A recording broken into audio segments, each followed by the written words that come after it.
people, welcome back to my channel. This is your Mama Sam. Hola mga amigo, amiga, kumare at kumpare. Kamusta kayong lahat? Sana lahat po kayo ay okay at safe ngayong araw na to. At syempre, kung ako naman ang tatanungin nyo, nakikita naman ninyo ang beauty ng Mama Sam ninyo. Fresh overload pa rin, di ba? Ganyan talaga kapag umiinom ka ng maraming vitamin C at saka syempre kumakain ka ng maraming hotdog. Dahil sa hotdog, nakakaloka ang beauty ng Mama Sam ninyo. So, yon. So, kamusta naman kayo mga amigo, amiga, kumare at kumpare? Sana lahat kayo ay okay na okay at fresh ngayong araw na to. So, syempre marami akong hatid na chika sa inyo. Pero syempre bago ako tsumika ng bonggang-bongga, gusto ko muna magpasalamat sa lahat ng tumatangkilik dito. Araw-araw, lagi-lagi dito sa Mama Sam Vlog. So, maraming salamat sa suporta at pagmamahal na binibigay ninyo sa akin. Saka syempre shoutout kay John Hervis na lagi din naman talagang tumututok dito sa channel natin. And then, of course, kay Christine Ann Perez ng bonggang-bongga. And then, of course, sa inyong lahat, maraming salamat sa pagmamahal at suporta. And then, of course, ngayong araw na to, marami tayong hatid na chika sa inyo na talaga naman, oh my gosh, magtataas ang kilay ninyo sa mga pag-uusapan natin ng bonggang-bongga. Kaya guys, huwag na nating patagalin ang ating mga chika. So, syempre, para sa una natin chika, supranational roommate Mama Sam, si Miss Indonesia at saka si Miss Japan. Ano ang chika mo dito? So, ayun na nga. So, kanina na nga yung mga kandidata dito sa supranational ay kanya-kanya ng eksena, kanya-kanya ng paandar, kanya-kanya na talagang kabugan, di ba? So, syempre, simula na ang competition. So, yung iba nakarating na sa Poland, pero yung iba hindi pa. Pero, ayun na nga. So, syempre, may mga roommate na. So, si Indonesia, ang ka-roommate niya ay si Miss Japan. So, ang chika ko naman dyan, bongga. So, parang feeling ko naman, madali naman sila magkakasundo dahil pareha silang Asian. And then, pagdating naman sa atin, sa Pilipinas, ang ka-roommate naman natin ay si Miss Supranational Law. Ako naman, para sa akin, so, maganda din yan dahil Asia din ang ka-roommate niya. So, madali lang sila magkakasundo. Dahil, alam mo yon, iisang team lang naman ang Asian team. Di ba? So, para sa akin, winner yan. And then, ayun nga kanina, umarive na nga kanina dito sa Poland ang ating pambato na si Althea na masasabi ko naman ang bongga-bongga ng kanyang outfitan. So, nung umalis siya, yung outfit niya, masasabi ko, ang sexy, ang ganda ng makeup. And then, ngayon, nandito na siya sa Poland, parang hindi siya nagbiyahe ng sobrang tagal. Parang, pag tinignan mo siya, ay wala lang. Talagang fresh overload pa rin. Diba? So, yun. So, good luck sa pambato natin kay Althea. At naniniwala naman akong kakabugto ng bonggang-bongga dito sa laban niya sa Supranational. So, yun. Kaya, laban lang. Kayang-kaya ni Althea. And then, para sa sumunod natin, chika, Mama Sam, tingin mo, sino ang aariba sa kanila dito sa Supranational? Si Miss Supranational Japan o si Miss Supranational Philippines? Depende yan sa paghahanda nila kung paano sila naghanda sa competition na to. But syempre kung akong tatanungin ninyo, syempre mas gusto ko mag-dominant na talagang pumasok sa dulo ng competition etong si Miss Japan at saka si Miss Philippines. Syempre gusto ko makaabot sila sa dulo ng competition. Parehas ko silang love. Syempre love ko si Althea because she is Miss Philippines. And then of course, love ko to si Yuki kasi maraming beses ko na to na-interview si Yuki at napakabait ng taong to. Naniniwala ako sa kakayahan na meron siya. And then, isa siya sa mga sosuportahan natin. Diba? So, yun, good luck. Kaya ako ang tatanungin mo, syempre, gusto ko silang dalawa makarating sa dulo ng competition. Kaya, laban yan. Diba? Kasi, naniniwala naman ako sa galing na meron sila at naniniwala ako na talaga naman kakabugto ng todo-todo. And then, para naman sa sumunod na chika, tingin mo Mama Sam, kakabug ba ang pambato ng Thailand dito sa Miss Supranational ngayong taon na to? To be honest, medyo nakakatakot kasi kung titingnan mo talagang kabog na talaga yung beauty niya. Ang ganda ng styling, pagdating niya pa lang dito sa supranational, nakikita mo talaga na parang yung energy niya, buhay na buhay.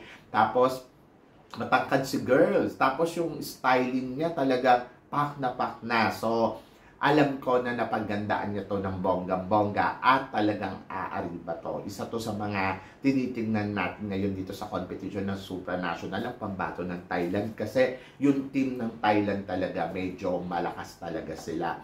But, syempre, naniniwala ako na si Althea ay makakasabay dito sa pambato ng Thailand. At kung pag-uusapan natin yung kabugan, naniniwala ako na kakabog ang pambato natin. So, and then, laban lang. Siyempre, support tayo sa ating pambato. But naniniwala din ako na malakas din ang pambato ng Thailand talaga dito sa supranational ngayong taon na to. So, tingnan natin, magkakaalaman yan kung hanggang saan mararating ng mga kandidata noong nakaraang taon nga. Nakabog natin yung pambato ng Thailand. So, ngayong taon pa kaya.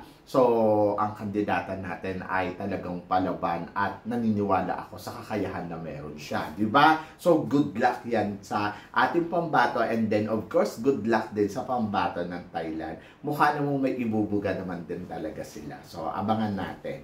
And then, para sa sumunod na chika, Mama Sam, mga pambato dito sa Miss Universe sa Miss Universe Thailand. So, para naman sa sumunod natin, chika, speaking of Thailand, so mga pambato sa Miss Universe Thailand, Mama Sam, anong masasabi mo sa pambato ng Phuket, Bangkok, at Nakhon Ay, nako. Ang masasabi ko sa kanila, ang gaganda nila kahapon. Talaga yung eksena nila ay talagang kumakabog. Yung beauty na meron sila ay talagang eksena kung eksena. Naniniwala ako doon sa mga paandar talaga ng mga kandidata. Diyos ko, may naghampasan pa nga, di ba, ng gown. Ako naman, masasabi ko doon, sana hindi na lang nila ginawa yon kasi syempre nakakawalang class. So sana, pag mga ganon, ingat-ingat sa pag-ariba talaga ng gown. Kasi parang, alam mo yun, nakakawala ng respeto sa kapwa mo kandidata. So, hindi dapat nangyari yon. But wala tayong magagawa nangyari na ang eksena. Pero dito sa masasabi ko naman, sa mga ilang pambato ng Miss Universe Thailand, katulad na lang ni Miss Phuket, na talaga naman, oh my gosh, isa to sa mga parang masasabi natin na pwede din talaga makasungkit ng corona ngayong taon na to. At masasabi natin na palaban din talaga ang pambato ng Phuket. So, kung mananalo to, magdodominan ang Phuket sa Miss Grand at saka dito sa Miss Universe Thailand. Iba din ang pambato ng Bangkok. Siyempre si Oppo to. Ang pagbabalik ni Oppo dito talagang kaabang-abang at marami talagang nakapansin sa beauty ni Oppo talaga kahapon dahil alam mo yon, iba yung datingan niya. So, dati tong second runner-up sa Miss Universe Thailand noong 2022. At kahit ako, sabi ko sana magbalik to dahil tumutulugo sa ganda na meron siya. At naniniwala ako na ngayong taon na to, possible na siya ang makoronahan ng Miss Universe Thailand. So, abangan natin yan. And then, nandiyan din ang pambato ng Nakhon kung saan dito naman nanggaling syempre ang reigning queen ng Miss Universe Thailand na si Antonia Porcil. But, ang pambato nila ngayon ay maganda din at eksena din talaga. So, depende na yan sa laro nila. Pero sa nakikita ko, malakas ang pambato ng Bangkok ngayon taon na to dito sa Miss Universe Thailand. At magkakaalaman yan kung sino nga ba ang kakabog na tunay na reyna dito sa competition ng ng Miss Universe Thailand. So, yun. So, medyo nakaka-excite ko iisipin mo. But, bahala na silang magkabugan dyan ng bonggang-bongga. Diba? So, kung ako naman, depende na yan talaga sa laro ng kandidata. At para naman sa sumunod nating chika, Mama Sam, Miss World Philippines, tingin mo, sino ang susungkit or sino ang mas aariba? Si Krishna Gravides or si Jasmine Omay? Talagang pinagtatapat talaga sila. Alam mo, sa totoo lang, parehas silang maganda. Parehas silang may ibang ino-offer. Alam mo, parang feeling ko nga dito sa laban nila sa Miss World Philippines, parehas silang makakapag-uwi ng corona. I think si Jasmine Omay pwedeng maging Miss World Philippines. Depende na lang yan sa laro niya. But, yung ipinakita niya nung press con, talagang masasabi ko, oy, in fairness kay Jasmine Omay ha, talagang may ibubuga sa competition. Maaari maging silent killer dito si Jasmine Omay, but hindi mo alam na siya pala mag-uuwi ng corona. Possible na mangyari yon. At ito naman si Krishna Gravides, ay masasabi ko, actually pwede siya sa Reyna Hispano-Americana. Ang lakas na maka-Reyna Hispano-Americana, and then pwede din naman maging Miss World Philippines. But nakikita ko na magre-Reyna Hispano-Americana to si Krishna Gravides. But tingnan natin kung sino ang aariba sa kanila ng bonggang-bongga. And good luck sa laro ni Jasmine Omay, at good luck din syempre sa laro ni Krishna Gravides. So, yon. So, syempre excited tayo dyan. Pero mas exciting to. Mamasang kapag nanalo daw si Krishna Gravides ng Miss World Philippines, possible na siya na ang susunod sa yapa ni Megan Yang bilang Miss World ng ikalawa ng ating bansa. So, mahirap yan. Hindi pa natin alam. Depende. Siyempre, iba pa rin yung ipinakita noon ni Megan yan, kung gaano siya kakumpiyansa sa sarili niya at kung gaano siya kagaling. Pero yung ganda, talaga naman sasabihin ko na, level naman talaga yung ganda ni Krishna Gravides para mapantayan yung beauty na meron itong si Megan Yang. But iba pa rin si Megan Yang, iba pa rin si Krishna Gravides. So ako naniniwala ako na kaya naman nilang kumabog, kaya naman nilang sumabay, kaya naman ng mga ilang kandidata dito na makaabot din sa dulo ng competition. But kung si Krishna Gravides ay, talagang aabangan natin yan kung mauuwi niya nga ang corona ng Miss World sa ating bansa. Malay mo, di ba? Who knows? Sino ba makakapag-akala niyan? Hindi naman natin alam kung ano ang nakatadhana sa kanila. But para sa akin, kung beauty ang pag-uusapan, yes, may ibubuga talaga ang beauty ni Krishna Gravides sa lahat ng kandidata ngayon dito sa Miss World Philippines. Kumbaga, kaya niya talaga makipagsabayan ng bonggang-bongga. At naniniwala ako na kakabog talaga siya ng todo, di ba?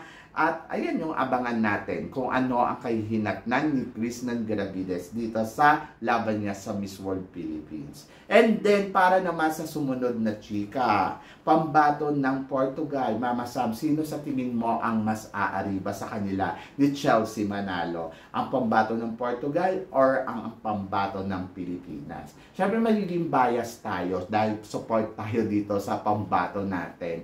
Kung ino-offer ng beauty, talaga naman masasabi ko, fresh overload ang beauty na meron ang pambato ng Pilipinas.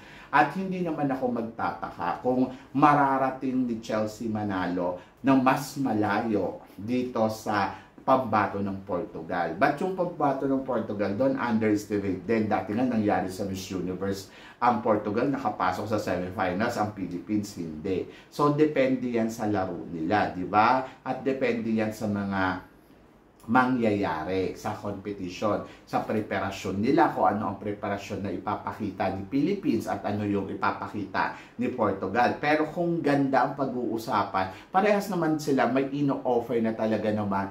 Diyos ko, nakakaloka ang kagandahan nila. Yung alam mo yun, na parang talaga masasabi mo, oh my God, nakakatakot ang dalawang pambatong to. Magkasunod pa naman to sa hilera ng Miss Universe. So, bahala na kung sino ang mas kakabog. But syempre, mas naniniwala pa rin ako, ang pambato ng Pilipinas ay paghahandaan ang laban niya dito sa Miss Universe. Ayun yung pinaniniwalaan ko. At naniniwala ako na kakabog pa rin si Chelsea Manalo ng bonggang-bongga over to Miss Portugal. So, yon. Kaya yun yung antabayanan natin. Medyo nakakatakot, but kung iisipin mo, sige, laban lang, di ba? Kasi andito na ba't ka pa uurong? So, ituloy-tuloy na yan at ilaban na yan ng bonggang-bongga. Diba? And so, yun. So, magkakaalaman kung ano nga ba ang ipapakita nila sa competition ng Miss Universe. Siyempre, nakaka-excite dahil padami na sila ng padami at patindi na ng patindi ang mga nagiging kandidata ngayon dito sa Miss Universe